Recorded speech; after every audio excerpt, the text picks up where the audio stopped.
নমস্কার, আমি তস্মিনা। নমস্কার, আমি ইন্দ্রাণী। শুরু করছি বিয়ন্ড পলিটিক্স।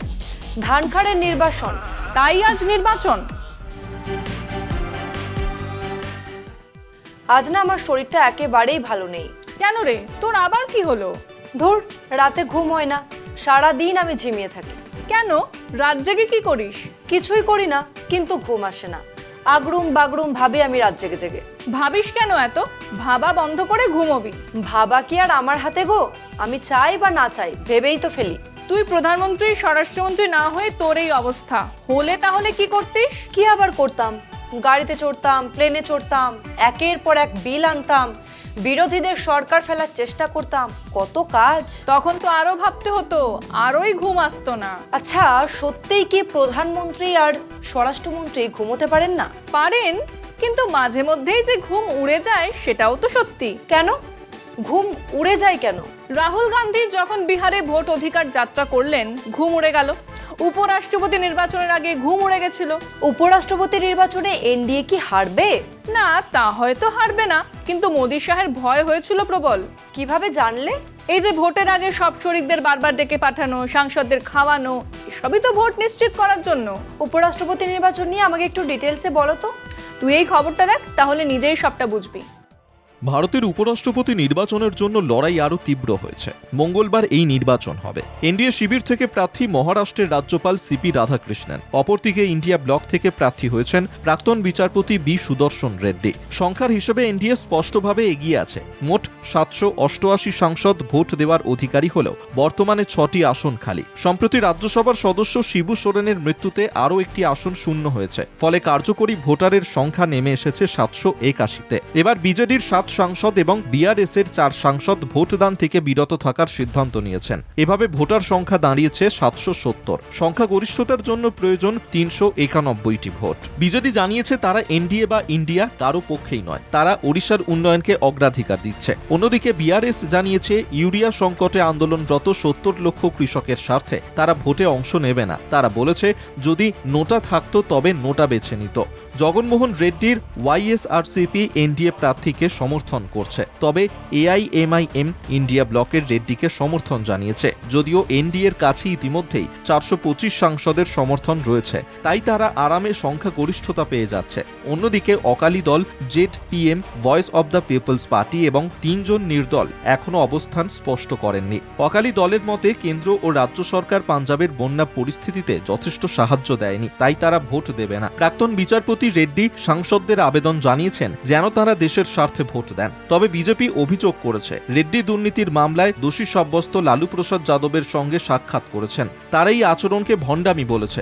ইতিমধ্যেই বিজেপি তাদের সাংসদদের ভোটদানের প্রশিক্ষণ দিয়েছে। অন্যদিকে ইন্ডিয়া ব্লক সোমবার সংসদ ভবনের কেন্দ্রীয় হলে মহড়া নির্বাচন করেছে। ভারতের সংবিধানের 66(1) অনুচ্ছেদ অনুযায়ী উপরাষ্ট্রপতি নির্বাচন গোপন ব্যালটের মাধ্যমে একক স্থানান্তরযোগ্য ভোট পদ্ধতিতে হয়। প্রথম পছন্দের ভোট দেওয়া বাধ্যতামূলক, তবে অন্য পছন্দ ঐচ্ছিক। এই নির্বাচন হচ্ছে কারণ প্রাক্তন উপরাষ্ট্রপতি জগদীপ ধনখড় হঠাৎই 21শে জুলাই পদত্যাগ করেছেন। তার মেয়াদ 227 পর্যন্ত থাকার কথা ছিল।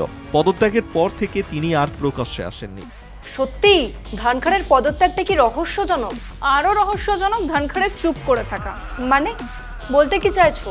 বলতে চাইছি যে ধনখড় কথায় কথায় অপমানিত বোধ করতেন, যে ধনখড় নিমন্ত্রণ না পেলে প্রেস ডেকে চিৎকার করতেন, সেই ধনখড় নীরবে পদত্যাগ করে সন্ন্যাস নিয়ে নিলেন। সত্যি পদত্যাগের পর খোঁজও পাওয়া যাচ্ছিল না ধনখড়ের। সেটাই তো, কখনো শোনা যাচ্ছে উনি পেনশনের জন্য অ্যাপ্লাই করছেন, কখনো উনি নতুন বাড়ি পাচ্ছেন, কিন্তু উনি কোথায় কেউ জানে না।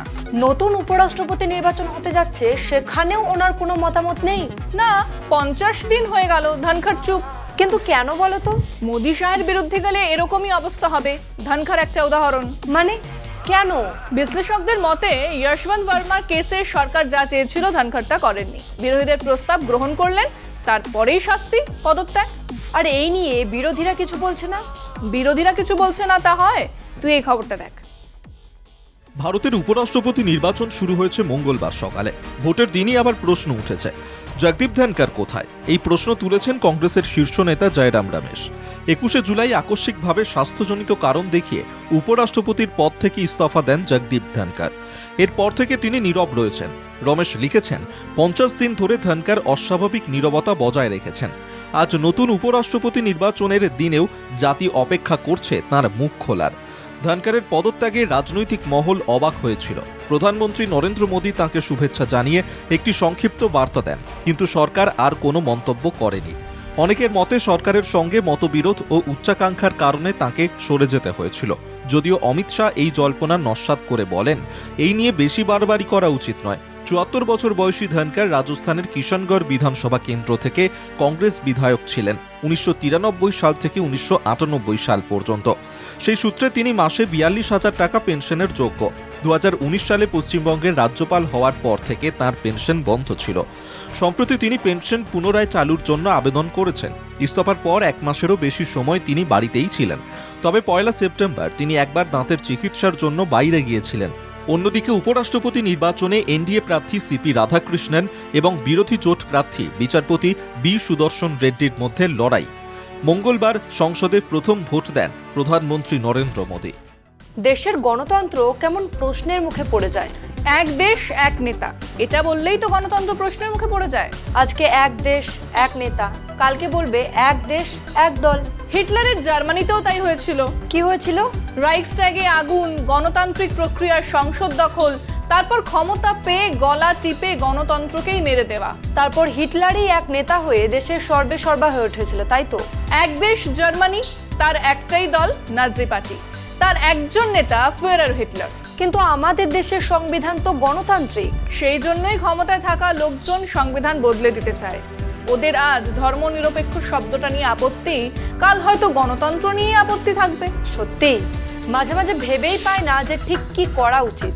গণতন্ত্রকে শক্ত করে আগলে রাখা উচিত, সংবিধানকে আগলে রাখা উচিত। ঠিক বলেছো। চলো আজকে শেষ করি। তাই বিয়ন্ড পলিটিক্স আজকের মতো এই পর্যন্তই। দেখতে থাকুন কলকাতা টিভি, রাত দিন 7 দিন।